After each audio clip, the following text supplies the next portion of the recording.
In an emergency, an operation has to happen in a quick and coordinated fashion. That is the creed of mobile task forces. Yet, can this target be met if it is not about one person, but hundreds or thousands of people instead?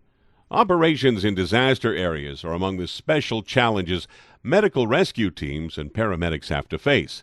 That is why regular training on how to act in such situations is a must. Karl-Heinz Pfaff, Technical Director for the Medical Module of the First Assistance Samaritan Team, explains which contents are initially being communicated to the participants of the introductory course.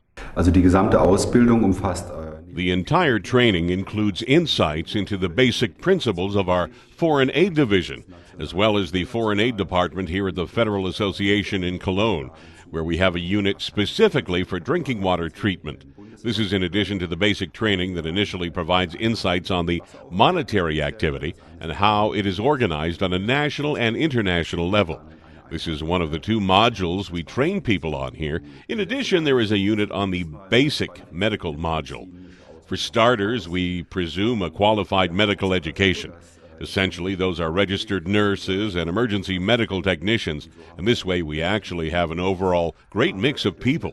However, we must not lose focus on the individual skills, of course. Just because somebody has a certificate, of course, doesn't mean that he or she has the qualification we have to take for granted to reach a diagnosis and derive treatments on their own in such a crisis scenario. It definitely also happens that participants do not return after the basic course because they decide that this is not for them. We observe participants being close to their limits. We make sure that the participants are placed far out of their comfort zone during the scenarios, and we definitely had cases where people said that they have had enough and they're getting out right here. We exclusively use multimedia portrayals in our training courses. That is to say, we typically use modern technology where we also work with movies alongside photos. There are great documentaries on working in the field, also from other organizations. We always have experienced helpers available in these training courses who are, of course, also able to speak about their own experiences. In our practical portions of the instruction, we try to create a compact, genuine atmosphere as much as possible. I still remember my own introductory course here at the Federal Association in Cologne very well, and how after 30 minutes it already felt like I was actually in Indonesia.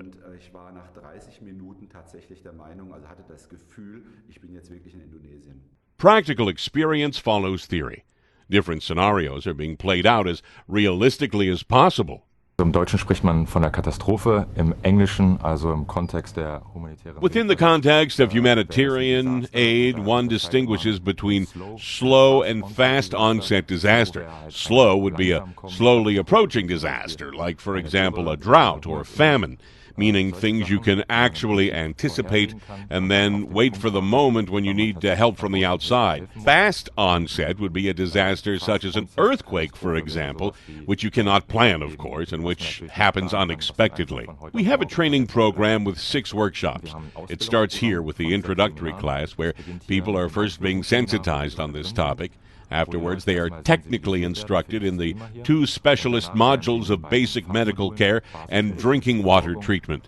There are additional accompanying courses. One of them is a safety course, which is also about mechanical issues, for instance, on how you can already take preventative measures not to get into a dangerous situation in the first place. The other aspect of this safety course is the psychological preparation, which is about trying out group dynamics and thinking about how stressful situations could arise. In addition, there is a large outdoor exercise once a year. We create a small scenario where the volunteers are then able to already reasonably and realistically practice this emergency somewhere in Germany. All participants know, of course, that the disaster victims are not really injured, but this doesn't keep the adrenaline levels of participants from increasing. Such realistic conditions ensure that everybody is well prepared for the demands of a real situation. Was Sie auch gelernt haben, dass man sehr, sehr flexibel sein muss.